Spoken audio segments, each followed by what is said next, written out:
ஸ்ரீகாந்துக்கு நம்பரை போடுறாரு. ஸ்ரீகாந்த் லைன்ல வர்றாரு. ஹலோ சார் அப்படிங்கிறாரு. ஸ்ரீகாந்த் எங்க இருக்கா அப்படிங்கிறாரு.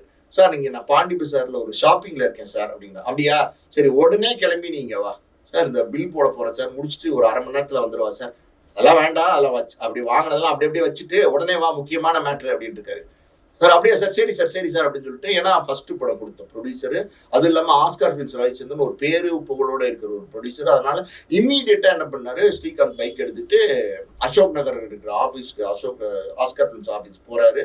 கேட் ஓப்பன் ஆகுது. ஸ்ரீகாந்த் பைக்கை கொண்டு போய் நிறுத்திட்டு டக்குன்னு வண்டியை விட்டு இறங்குறாரு. ஸ்ரீகாந்த் மனசுல என்னன்னா, பொதுவாக பார்த்தீங்கன்னா இப்போ ஜெயிலர்லாம் வெட்டி அடைஞ்ச போது ரஜினிகாந்த், நெல்சனு எல்லாத்துக்கும் அனிருத்துக்கெல்லாம் கார் வாங்கி கொடுத்தாங்கல்ல, அந்த மாதிரி நமக்கு ஒரு கார் கிஃப்ட் கொடுக்க போறாரு. நம்ம பெரிய வெற்றி படமா ஆயிடுச்சு, அதனால நம்ம ஆசையா கூப்பிடுறாரு அப்படின்னு சொல்லிட்டு ஒரு சந்தோஷம் உள்ளுக்குள்ள, ஏதோ ஒரு சந்தோஷம். இல்ல இன்னொரு படம் இம்மீடியட்டா ஸ்டார்ட் பண்ணலாவா, நாளையில இருந்து ஷூட்டிங் கூப்பிடுறாரு போல அப்படின்னு சொல்லி ஒரு சந்தோஷத்தோட உள்ள வேகமா ஓடி போய் கதவை திறந்து, சார் உள்ள வரலாமா சார், குட் மார்னிங் சார் அப்படிங்கிறார்.